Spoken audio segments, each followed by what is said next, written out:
భారత ఐక్య విద్యార్థి ఫెడరేషన్ యుఎస్ఎఫ్ఐ విద్యార్థి సంఘం ఆధ్వర్యంలో ఈరోజు జిల్లా విద్యాశాఖ అధికారి గారికి వినతి పత్రం ఇవ్వడం జరిగింది. దీనికి ముఖ్య కారణం ఏంటంటే ఏదైతే ఈ జిల్లా కేంద్రంలో ఉన్నటువంటి ప్రైవేట్ కార్పొరేట్ విద్యా సంస్థలకు ఏదైతే వాటికి పర్మిషన్ లేవో పర్మిషన్ లేని స్కూళ్ళని వాటిని వెంటనే సీజ్ చేయాలి. అదేవిధంగా సంవత్సరానికి 2 నుంచి 3 స్కూళ్ళని పర్మిషన్ ఇస్తూ ఉంటే ప్రభుత్వ పాఠశాలలు ఎలా బలపడతాయని మేము ఈ సందర్భంగా ప్రశ్నిస్తూ ఉన్నాం. అదేవిధంగా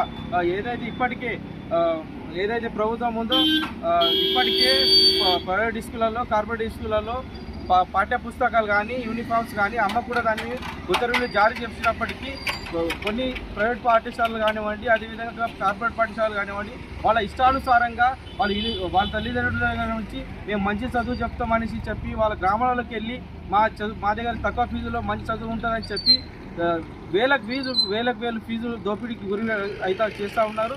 ఆ తర్వాత నేరుగా వాళ్ళు ఈ స్కూల్లో చేరంగానే పాఠ్య పుస్తకాలని యూనిఫామ్స్ అని రకరకాల ఫీజులతోటి వాళ్ళకు తల్లిదండ్రులకు ఇబ్బందికి గురి చేస్తూ ఉన్నారు.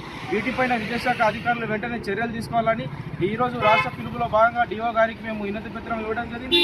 లేని ఎడల ఇంతలో కాకుండా ఏదైతే పర్మిషన్ లేని స్కూళ్ళు ఉన్నాయో వాటిపైన కూడా మీరు చట్టపరమైన చర్యలు తీసుకొని వాటిపైన కూడా మీరు స్కూల్ యొక్క గుర్తింపుని రద్దు చేయాలని మేము ఈ సందర్భంగా తెలియజేస్తూ ఉన్నాం. లేని ఎడల మేము దశల వారీగా మేము కార్యక్రమాలు చేపడతామని యుఎస్ఎఫ్ఐ విద్యార్థి సంఘంగా మేము డిమాండ్ చేస్తాము.